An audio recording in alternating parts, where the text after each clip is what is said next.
Dans la paisible vallée du Bandaman, un petit village reposait entre collines douces et rivières calmes. Là vivait une jeune fille nommée Mera, gentille, travailleuse, respectueuse.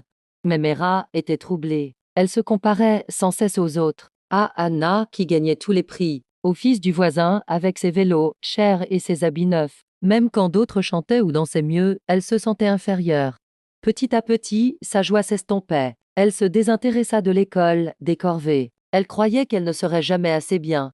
Un jour, une vieille femme sage nommée Shantima arriva au village. Mera décida d'aller la voir et de lui parler de ses tourments. Shantima écouta, puis dit « Viens demain matin, au bord de la forêt, tu y trouveras ta réponse. » Le lendemain à l'aube, Mera trouva Shantim au bord de la forêt. Elle lui demanda « Que vois-tu ici ?» Mera dit « Il y a des arbres grands, petits, certains donnent des fruits, d'autres non. » Shantima répondit « Et si le manguier était triste de ne pas être aussi grand que le cocotier, et le cocotier triste de ne pas donner de mangue ?»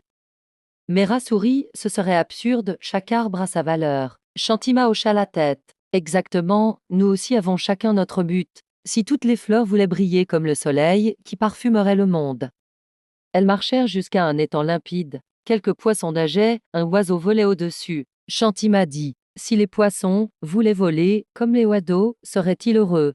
Mera comprit. Les poissons sont faits pour nager, les oiseaux pour voler, et moi, pour être moi. Dès ce jour, Mera arrêta de se comparer aux autres. Elle embrassa ses forces, ses rêves. Avec le temps, sa joie et sa confiance revinrent. Quelques années plus tard, elle était devenue une enseignante admirée. Et quand on lui demandait le secret de sa joie, elle répondait « Ne te compare pas aux autres. Un poisson ne vole pas, mais il règne sur les eaux. » Le moral de cette histoire est que chaque être humain dans le monde entier est unique. Un arbre n'a pas besoin de ressembler à un autre arbre pour avoir de la valeur. Le bonheur naît quand on s'accepte, qu'on croit en sa propre lumière. Ne te compare jamais aux autres. Brille là où Dieu t'a planté. Et si tu as aimé cette histoire, partage-la, like et abonne-toi. Merci, à demain pour une autre histoire.